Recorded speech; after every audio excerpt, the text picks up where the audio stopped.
Oi, gente! Sejam muito bem-vindos à terceira edição Nurse Talk.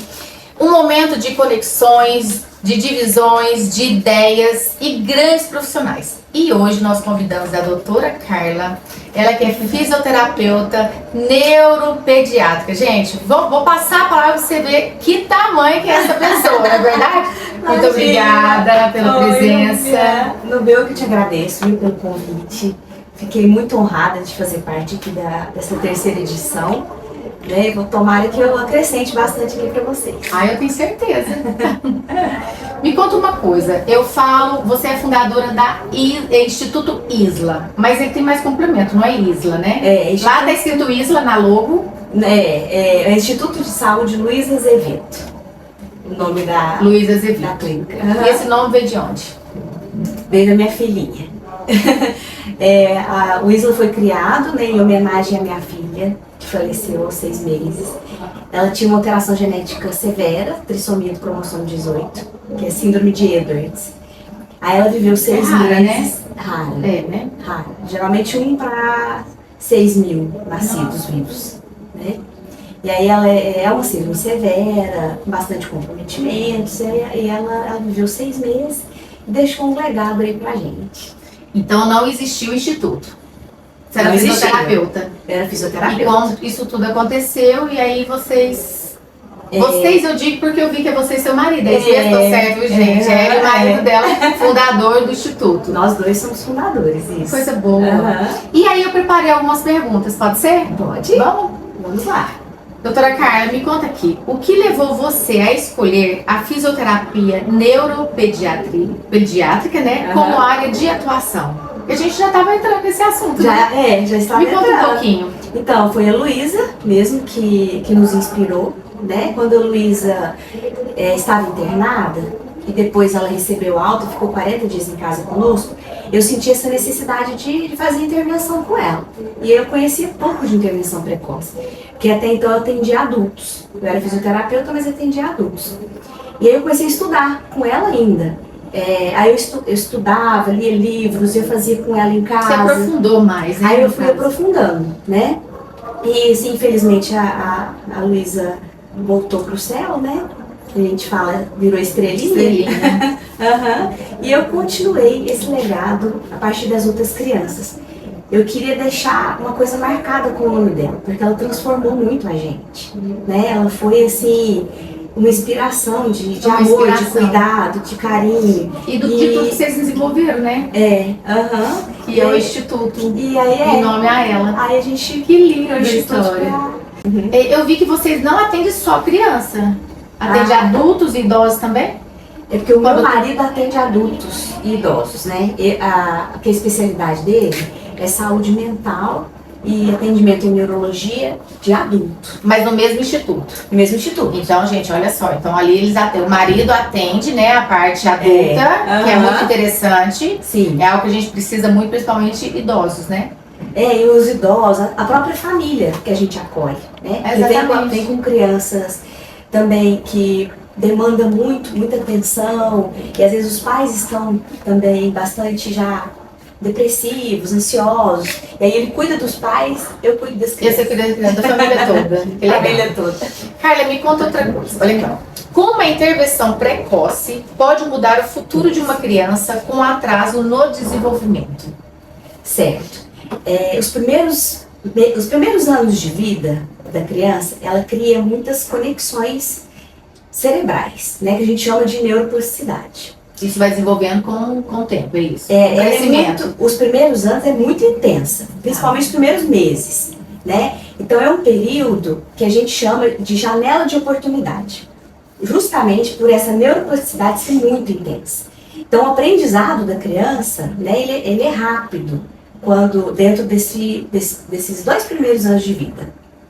Então, quando a gente consegue, a gente faz a avaliação do bebê e a gente prematuramente, a gente já consegue enxergar atrasos e a gente intervém prematuramente, a gente consegue mudar a vida dessa criança. Porque aí o aprendizado motor mesmo, né, ele vai proporcionar aprendizado também de habilidades cognitivas, de interação social, e de qualidade de vida ao longo do tempo. Só pensei aqui uma questão. Aleitamento materno com dificuldade motora também, para a sucção, você trabalha com essa parte? Não. Tem muito a ver ou não? Essa parte é da fono, né? A gente trabalha geralmente atendimentos combinados, que seria assim, um tratamento de ouro, né? A gente trabalha também o desenvolvimento motor, porque com a fono, o que a fono pede para nós fisioterapeutas trabalharmos, para ela conseguir trabalhar? Controle cervical. Então, enquanto a criança não tem um controle cervical, nem os pediatras indicam iniciar a alimentação. Entendi. Então, aí a gente faz todo esse trabalho aí de controle cervical e de extensores, de flexores, de cabeça, para fono. Também intervir. Prepara, né? Tudo ligado, né? Para atuação da fono. O que são chamados bebês de risco? E por que é tão importante acompanhá-los desde o primeiro mês de vida? Certo. O que seria esse bebê de risco, para a gente entender? A intervenção precoce, ela é muito indicada para bebês de risco, né? Os bebês de risco são os que têm mais probabilidade de desenvolver atraso no desenvolvimento neuropsicomotor. Então, são bebês que já tem uma situação, né, que a gente já prevê que pode ter atraso, vamos dizer assim. Isso pequenininho? Pequenininho. Então, quais são esses bebês? Os prematuros, os que nascem com baixo peso, bebês com alterações genéticas, alterações neurológicas, né, às vezes podem ser diagnosticados com paralisia cerebral posteriormente, né, crianças com hipoxemia. Porque às vezes a criança nasce, no pós-parto, não respira direito, aquele bebê que não chora, Sim. né? Então ele teve uma hipoxemia ali, então ele também já começa a ser considerado de risco, porque pode ter uma lesão cerebral por falta de oxigenação. Então assim, Mas aí nesse caso, a mãe te procura ou quando tem esses casos como você apresentou aqui, o pediatra já te encaminha direto? Porque teve esse não chorei... isso? Depende do quadro daquela criança, como aquela criança nasceu, né? Até alterações ainda na gestação da mãe. A mãe viu alguma alteração ali, alguma malformação, né? Ainda nos ultrassons. Então, todos esses bebês que já passaram aí por toda essa triagem, nasceram, tiveram dificuldade respiratória, ou tem essas alterações genéticas que eu te falei. É genética mais fácil, né? Porque aí você tá... A outra você tem que... muito da observação, né? Tanto muito da mãe, tudo que houve. E eu falo muito por causa do pescocinho também. Tem muita... Eu já vi falar em relação de desvio, ou aquele amassadinho aqui. Plagiocefalia. Como fala? Plagiocefalia. O que seria isso? Fala um pouquinho. São assimetrias cranianas. As assimetrias cranianas, elas... podem ser essa que um lado é mais amassadinho, um lado fica mais aumentado que o outro, é a plagiocefalia. Quando a cabecinha é amassadinha atrás, por inteira aqui atrás, é a braquicefalia, né? Então são as duas assimetrias cranianas que mais acontecem. Isso eu vejo lá no ultrassom, ou quando nasce, ou é de posição que o bebê fica depois que nasce? Tem a assimetria craniana postural. Essa é porque nasceu, e aí a criança às vezes fica muito para um lado só, viradinha a cabeça para um lado só. O torcicolo congênito também gera plagiocefalia. Essas são as assimetrias do bebê, que a gente também trabalha. Torcicolo congênito, paralisia braquial obstétrica, que é quando lesiona o plexo braquial do bebê, o bebê não movimenta braço. Deixa o seu Instagram aqui, Carla, porque é gostoso de ver o seu trabalho. Gente, é uma delícia, ela movimenta. Tem um que é uma rede, né, Carla? E aí você trabalha lá com desenvolvimento. Uma gracinha. Qual que é o seu Instagram? Deixa eu ler pra Instituto Luiz Azevedo. Porque acho que é uma saúde. Instituto Luiz Azevedo. De qualquer forma, assim que sair nossa matéria, vai lá que dá. Quais são os principais sinais de alerta no desenvolvimento motor que pais e cuidadores devem observar? Então, quando a gente percebe que não tem, por exemplo, no comecinho, bebê novinho, primeiro marco motor é o controle de cabeça. né? Então ele tem que sustentar essa cabecinha. 2 meses. Com 2 meses, 45 graus, 3 meses já vai lá para 90 graus, então ele vai subindo a cabecinha, né? Então, não conseguiu controlar a cabeça. Ou percebe, o bebê é muito molinho, ou o bebê é muito rígido, que são as alterações de tônus, né? Que as alterações de tônus dizem muito para nós sobre alterações do sistema nervoso central. Já é um outro, já encaminha para outro diagnóstico, seria isso? Porque aí é neurológico, né? Tá. Mas aí a gente também trabalha essa também questão neurológico. Deve ser muito gostoso essa entrega, né? Muito gostoso. E também essas assimetrias que você acabou de dizer, que também são sinais de alerta, né? Que é preferência para olhar sempre para um lado só, a cabecinha mais achatada de um lado, não movimentar os dois bracinhos da mesma forma, que são as membros inferiores ou superiores simétricos. Nesse momento, a mãe consegue ver isso em casa ou é o momento que eu te levo e aí você faz algum... Vamos fazer... Essa aqui é a Lulu, né? Essa é a Lulu. Gente, essa Lulu aqui faz parte da família. Isso. E ela vai... Você pode demonstrar pra gente? Claro. Como que a mãe pode fazer em casa pra auxiliar? Então, a gente vamos fazer aqui só exercícios, por exemplo, de tummy time. Tummy time é colocar o bebê de barriguinha para baixo, pra gente ativar musculaturas que a gente fala que são antigravitacionais, tá? Então, a mãe em casa, ela pode fazer tranquilamente, por exemplo, bebê muito novinho, então bebê de 1, 2 meses, até recém-nascido, a gente pode colocar uma almofadinha, um rolinho de toalha, um rolinho de cobertor, para fazer um apoio no ombro. Esse aqui, que a gente chama de facilitação. Porque o bebê pequenininho, por exemplo, o bebê recém-nascido com 1 mês, ele vai só conseguir liberar vias aéreas que a gente fala. Então ele tá aqui, ele tá deitadinho, né, isso pequenininho. Ele pega, ele já consegue liberar vias aéreas, ele já vira a cabecinha pro lado. Isso quando nasceu. Ah, tá. Normal, né? Vai ficando maiorzinho, então lá pros 2 meses, ele já começa a fazer uma elevação de cabeça. Só que para ele ainda é muito difícil, então quando a gente facilita com o apoio anterior, ele consegue olhar mais, né, pra desenvolve cima, mais. Ele desenvolve mais, ele já consegue começar a mexer os bracinhos, fazer o alcance num brinquedinho, né? Então aí a gente pega e começa no começo, bebê novinho, a gente faz essa facilitação. Depois a gente tira essa facilitação, já começa a deixar ele no chão mesmo. Vai desmamando, desmamando. O chão é assim, primordial para bebês pequenos. E leva a mãozinha? Leva a mãozinha. Com 3 meses, ele já tem que estar com apoio de antebraço. Ah, tá. Assim. Então, os marcos motores são muito assim, quem conhece o desenvolvimento motor que sabe falar, mas a mãe consegue perceber. A mãe, ela tem um sexto sentido que a gente não pode... A gente não briga com mãe, sabe? Quando a mãe fala assim, meu bebê tá estranho. Então não fica com dúvida, gente. Leva para fazer uma avaliação, né? As mães não podem deixar passar esse momento. Então se tem dúvida, leva para uma avaliação com um fisioterapeuta. Porque quanto mais recente a gente descobrir algum atraso, né, motor, e desenvolver lá na sua instituição, melhora o desenvolvimento. Rapidão, né? Aí depois também a gente coloca, a criança não consegue colocar o antebraço, mas a gente coloca o antebraço dela para ela já ir acostumando aqui, né? E o que é importante? Quando a gente põe e coloca de tummy time, a gente está fortalecendo musculatura de cervical, musculatura de coluna, que são os paravertebrais, até escápulas.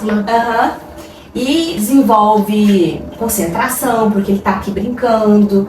Desenvolve sistema vestibular, proprioceptivo, habilidades, alcance, né? Então assim, isso aqui não é só um posicionamento, né? É realmente um estímulo muito rico, sabe? Então a gente pode pôr aqui, a mãe pode pôr no colo aqui, isso aqui também é tummy time. Isso aqui é tummy time, isso aqui é tummy time, isso aqui é tummy time. A hora que a mãe deita aqui, põe o bebezinho aqui, ele vai levantar a cabecinha, também é tummy time. Então, é o primeiro exercício que a mãe pode fazer para ajudar o bebê em casa, né? E depois, aí tem os marcos motores próprios, que aí depois disso aqui o bebê vai rolar, que é aquele que aí a gente usa a lycra lá, ou a mãe em casa. Passa a mão por baixo aqui, bracinho, empurrou, e a gente já vai estimulando esse bebê a rolar também, em casa, né? ou coloca um cobertorzinho, a gente põe um cobertorzinho embaixo aqui, ó, e faz aqui, e aí simula a lycra lá da clínica, né? Aí o bebê também rola. E já vira e já vem com a cabecinha pra cima. Que aí quando ele rola, ele já sustenta a cabeça. Já tá sustentando. Ele já sustenta. Então são marcos, assim, uma cascata de desenvolvimento, né? Que tem a idade certa para acontecer. Que se não acontece, tem que assinar, tem que ligar uma luzinha vermelha aí. Ou às vezes ir para outra técnica, ou dar um passo para trás e inicia ali de novo, ou não. Ele é certinho, eu digo assim, o tempo. O tempo dos marcos. Existem o tempo dos marcos, né? Então, e muita mãe às vezes fala pra gente sobre essa questão dos marcos. Elas têm muitas dúvidas, né? Então se não acontece, meu bebê, ele não é saudável? Então. Não, também não é bem assim. Né? A gente tem que analisar o todo dessa criança, a gente tem que analisar até os estímulos ambientais dessa criança.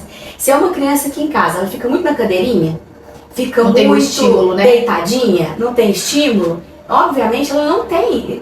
não vai desenvolver. Não vai desenvolver, ela tá quietinha, ela tá parada, né, o tempo todo. Ela vai desenvolver menos daquela que tá lá no chão, sim, que tá sendo estimulada.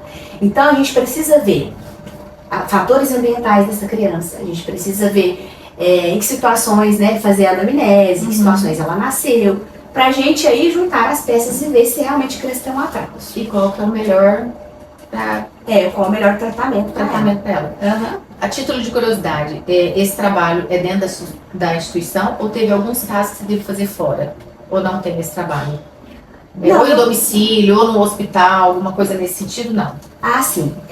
Eu trabalho ambulatorial, então eu trabalho sempre depois que sai do hospital, né? Lá dentro da UTI neonatal, no hospital tem os fisioterapeutas de lá que fazem esse trabalho lá. Depois que essa criança recebe alta, ela vai para o ambulatorial, que sou eu, no caso. Entendi. Por exemplo, né? Aí a gente trabalha já ou em casa, ou domiciliar, ou na clínica.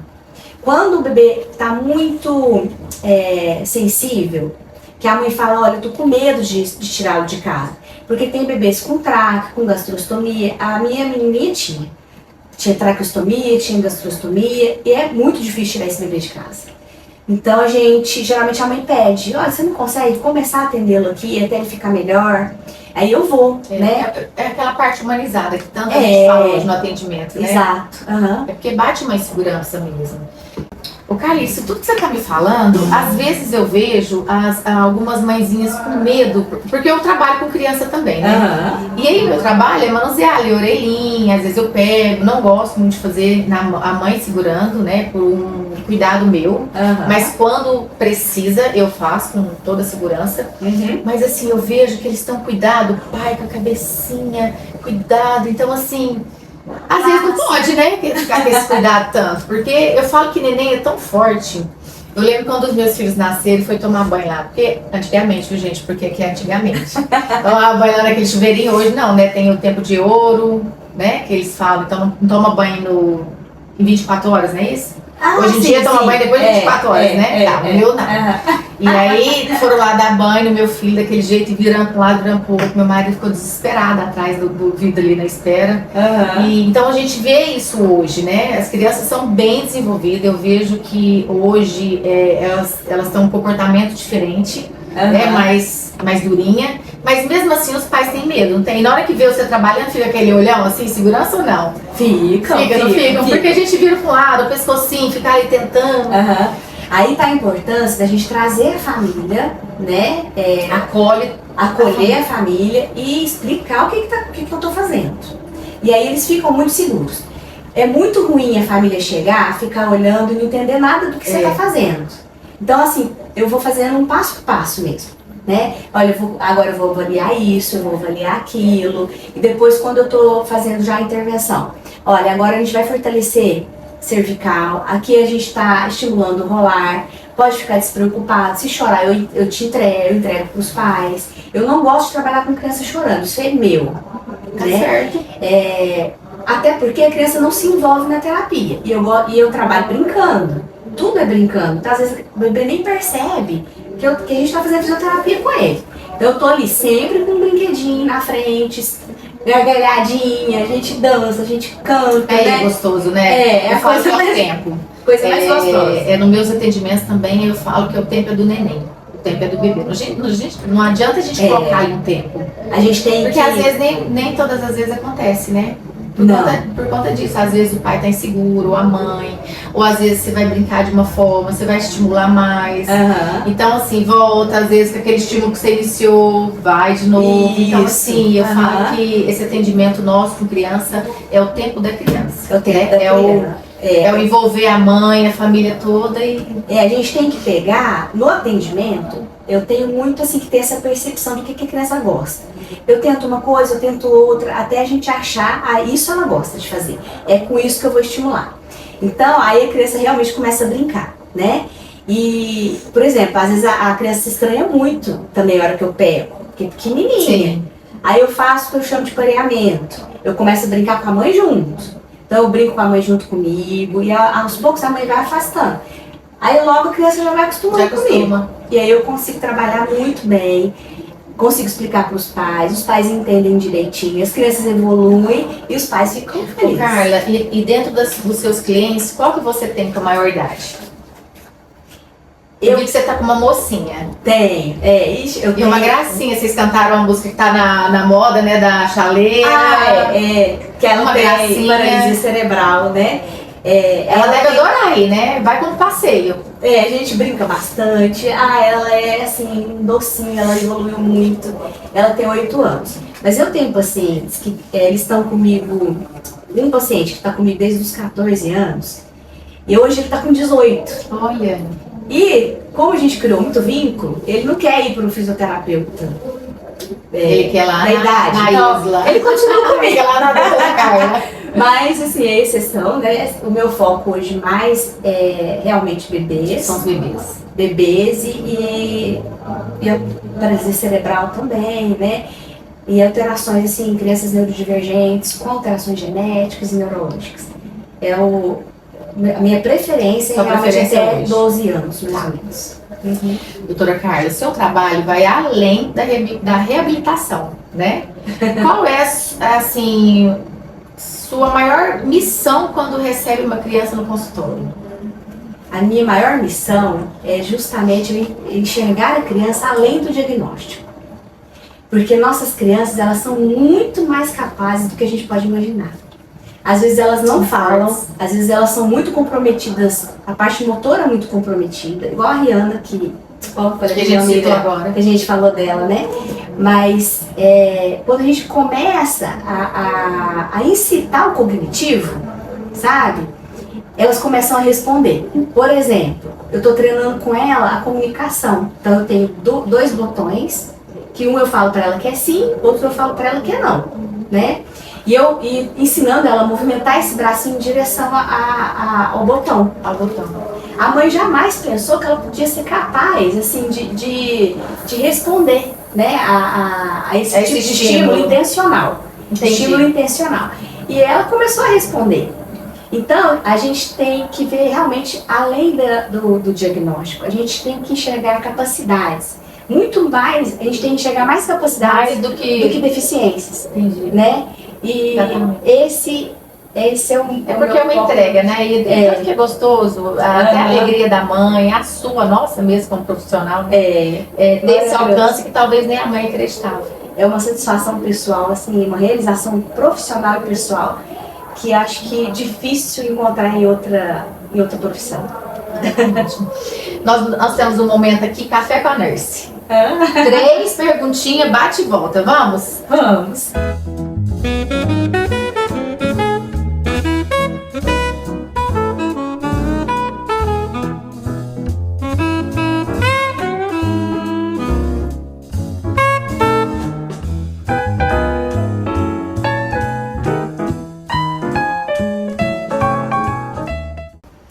Carla, é bem rapidinho. 3 perguntas, bate e volta. Com uma palavra. Pode ser? Uma palavra, certo. Vamos lá.